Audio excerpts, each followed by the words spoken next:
3 days. That's how long it took my neighbor to erase something that had stood between our properties for nearly 15 years. He didn't ask me, didn't leave a note, didn't even send a text. I came home from work on a Tuesday afternoon and found out that apparently somebody else had decided where my yard ended.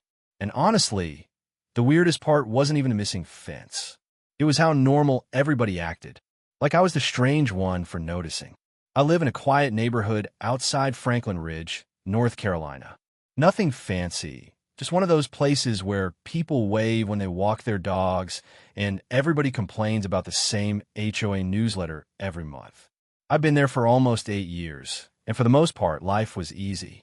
I worked remote, grilled on weekends, watched football with a couple guys down the street, and pretty much stayed out of everybody's business.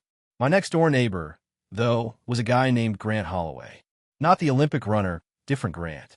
Mid-40s, always busy, always talking about some new project. Nice enough on the surface. You know the type. The guy who somehow says, "Trust me," a little too often. We weren't friends exactly, but we'd shared beers a few times, talked over the fence when mowing the lawn, complained about raccoons getting into trash cans. Normal neighbor stuff. Or at least I thought so. That Tuesday afternoon, I pulled into the driveway after picking up groceries, and something immediately felt strange. I couldn't explain it right away. It was almost like the light looked different. And then I realized why. Sunlight was pouring into my patio from an angle I'd never seen before. I walked around the side of the house, grocery bags still hanging from my hands, and just froze. My fence was gone. Not damaged. Not leaning. Gone. Every post had been pulled out. Every cedar panel stacked neatly. And every single piece was sitting in Grant's yard. Now, I wish I could tell you I stormed over there screaming. But that's never really been my style. My dad used to say that angry people make expensive mistakes, and that advice had saved me more than once. So I set the groceries down inside and walked next door. Their backyard looked like a tornado had hit Home Depot. Lumber everywhere. Contractors moving around. Half a deck torn apart. Circular saws buzzing. And standing right in the middle of all that chaos was Grant. He saw me coming and smiled. Actually smiled. "Hey, Mason," he said. Perfect timing. Perfect timing. I remember thinking that phrase was about to age really badly. "We finally got rid of that old fence," he said casually. I blinked. "I'm sorry," I said. "What?" He pointed behind him like he was talking about dead bushes. "The fence. Thing was ugly anyway. Figured we'd replace it while we're redoing the deck. Kill 2 birds with 1 stone. I stared at him for a second. "My fence." His smile shifted a little. "Well, our fence." There it was. That tiny little word. Our. And suddenly I realized something that made my stomach tighten. This wasn't an accident. This wasn't contractors making a mistake. This wasn't some misunderstanding. Grant genuinely believed he had every right to tear down something that didn't belong to him. I kept my voice calm. "It's not shared." He laughed. "Come on, Mason. It's right on the property line. Do you know that?" He shrugged. "It's always been there." I don't know why, but something about that answer stuck with me. Because it's always been there, and I know for sure, are 2 completely different things. He unfolded some plans and held them up proudly. "We're putting in a modern horizontal fence. Dark stained, clean lines. Trust me, it'll look way better. Trust me." There was that phrase again. I looked past him toward my completely exposed backyard. For the first time since I bought that house, I could see straight into his construction zone, and he could see right into mine. "You removed private property without asking me." He sighed, and not in an apologetic way either. More like I was slowing him down. "So what are you saying?" he asked. I looked him straight in the eye.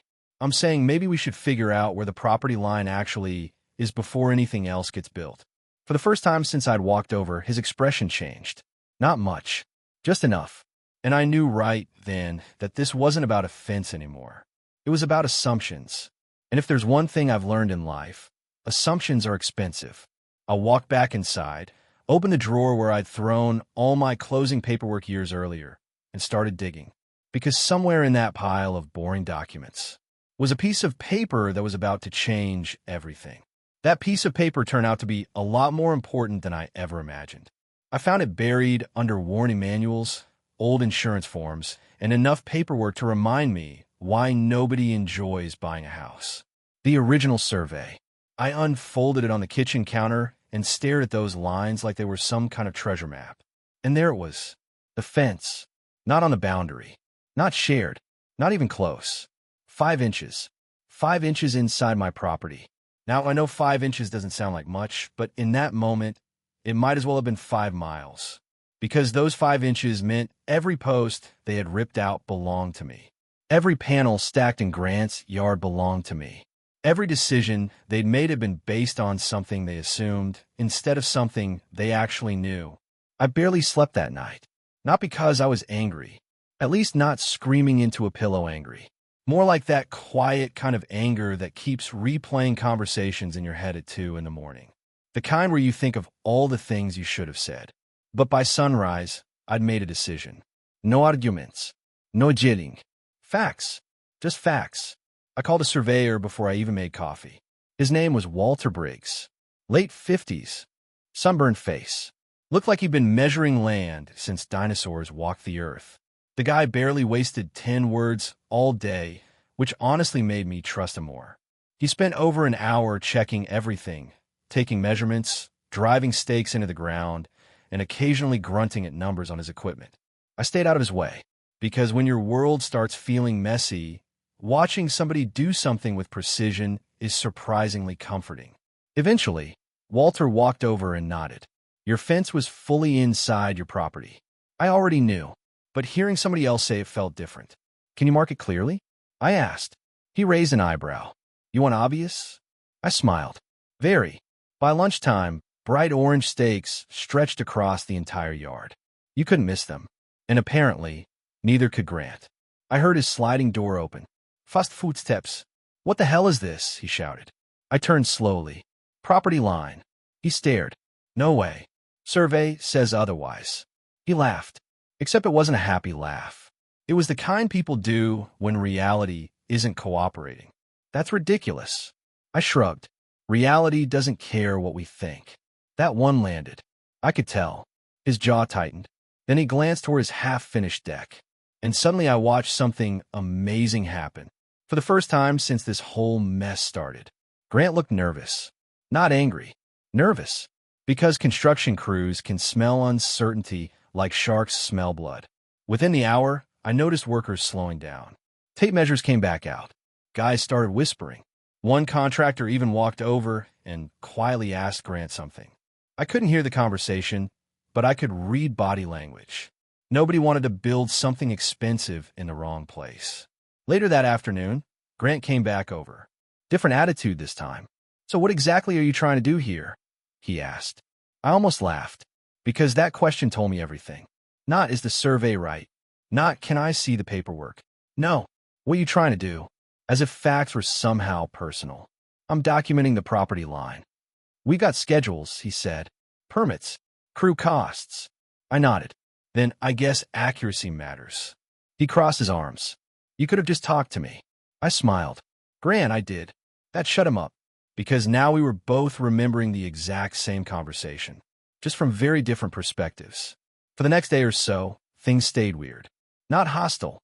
Just tense. Like everyone was waiting for something. And apparently, so was I.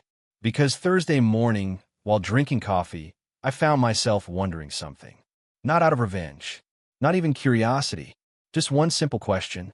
What happens if somebody changes the reference point for a construction project? I called the county building office. Didn't accuse anyone. Didn't complain. Didn't mention Grant. I just asked, hey, hypothetical question. If a deck expansion is underway and the boundary reference changes, does setback compliance need to be verified again? The woman on the phone paused. Absolutely. Really? Yes, sir. Interesting. That was it. I thanked her and hung up. No drama. No implant. Nothing. 2 days later, a white county truck pulled into the neighborhood. And suddenly, things got very interesting. The inspector introduced himself as Raymond Pierce. Older guy.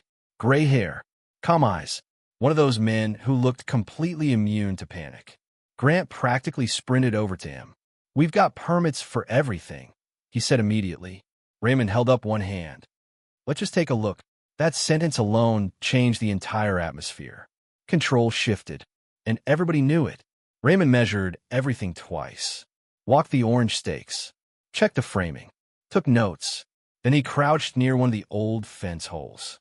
"What stood here?" he asked. Grant hesitated. "Old fence. You removed it?" "Yeah." "Used as a boundary reference?" Another pause, and those pauses were getting longer. "Basically." Raymond stood up slowly, measured again, checked his clipboard. Then he looked directly at Grant. "Until the boundary is formally verified and corrections are made, this section of construction cannot continue." Silence. Beautiful silence. The saws stopped. One worker actually put his hammer down and just stared. Another guy quietly said something that sounded suspiciously like, "Oh man." Grant blinked. "What do you mean can't continue?" "I mean I'm issuing a temporary stop work order." I swear, even the birds stopped chirping. Grant ran both hands through his hair. "This is going to cost me thousands." Raymond didn't even blink. "Then you'll want to correct it." And just like that, the man who had spent days acting like I was an inconvenience was suddenly being inconvenienced by somebody who couldn't care less about his schedule. By sunset, the trucks were gone. The tools were packed away.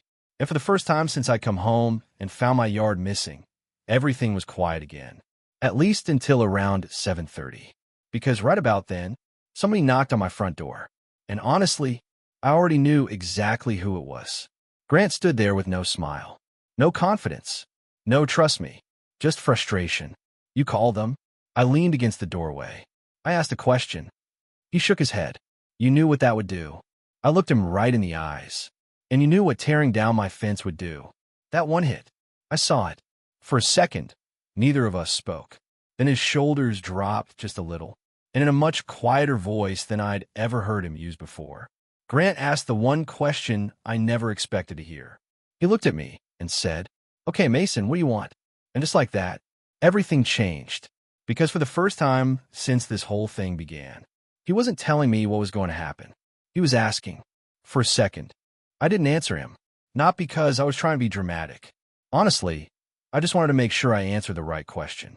Because this whole thing had never been about revenge. It wasn't about winning. And despite what Grant probably thought, I wasn't interested in making his life miserable. I just wanted my property back. I looked past him toward the half-built deck, sitting there like an unfinished sentence, then back at him. "I want my fence rebuilt." He nodded. "Fair enough. Same location." Another nod. Pressure-treated posts. Concrete footings. Done right. He let out a slow breath. "Okay. And one more thing." That got his attention. "I want a written agreement that neither one of us touches anything involving the property line again without written permission from the other." That one made a pause. Because replacing a fence costs money. Changing habits costs pride. He looked down for a second, then out toward those orange stakes, then back at me. I was planning something more modern. I actually smiled. "You still can." He looked confused. "On your side." And for the first time in over a week, he laughed. Not much, just a little. But it was the first genuine thing I'd seen from him since all this started. "Yeah," he said quietly. "I guess I can." Over the next few days, the neighborhood settled down. No sos, no jilling, no awkward conversations.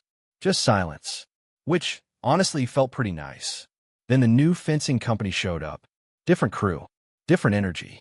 These guys measured everything 3 times before digging a single hole.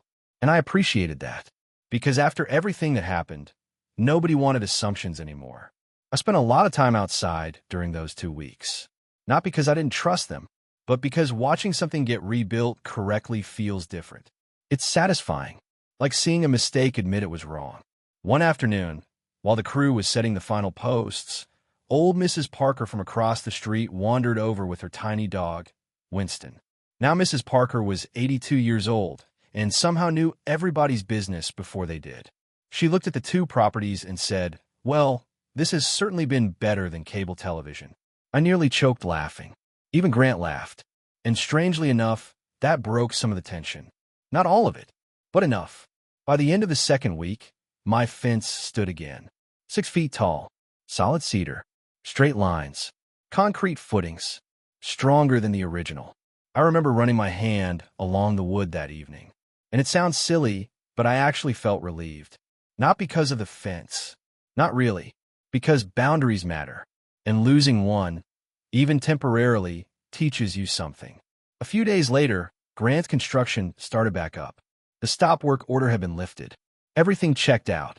And sure enough, he built the modern fence he'd been dreaming about. Dark stain. Horizontal slats.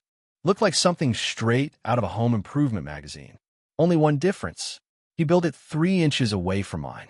2 fences, running side by side, with a tiny gap between them. And I won't lie, at first, it looked ridiculous. Like 2 stubborn old men refusing to sit next to each other at Thanksgiving dinner. But after a while, it started making sense. Because those 3 inches represented something bigger. Clarity, ownership, respect. The deck eventually got finished almost 5 weeks behind schedule. And for what I heard through the neighborhood grapevine, that delay wasn't cheap. But life slowly returned to normal. Sort of. Grant and I still wave. Sometimes. We'll say hello if we happen to grab the mail at the same time. But that easy friendship we used to have, that's gone. Not out of hatred, just consequence. Because trust is funny. You don't notice it when it's there. But once it's gone, you suddenly realize how much space it used to occupy. Every once in a while, I'll catch myself looking at that narrow gap between our fences. 3 inches. That's all. 3 inches between assumptions and facts. 3 inches between convenience and ownership. 3 inches between I thought and I knew. And I've thought about something ever since. What would have happened if I'd done nothing? What if I tried to keep the peace? What if I just accepted the new fence and let the deck go up where it wanted to? Eventually, everybody would have forgotten, and the wrong line would have become the accepted truth. Not because it was right, but because nobody challenged it. And honestly, that's the part that stays with me. Because I don't think Grant was evil. I really don't. I think he saw an opportunity. He got excited. He moved fast. And somewhere along the way, confidence replaced verification. We've all done that in one way or another. Maybe not with property lines. Maybe with relationships, friendships, business, family. Sometimes people cross lines not because they're cruel, but because nobody stops them. And sometimes the hardest thing you can do isn't starting a fight. It's calmly refusing to surrender ground that matters. So yeah, now there are 2 fences where there used to be one. Some people think it's petty. Some people think it's smart. Mrs. Parker still calls it the Great Wall of Franklin Ridge. And every time she says it, I laugh. But personally, I'll take clear over comfortable every single time. Now I'm curious what you think.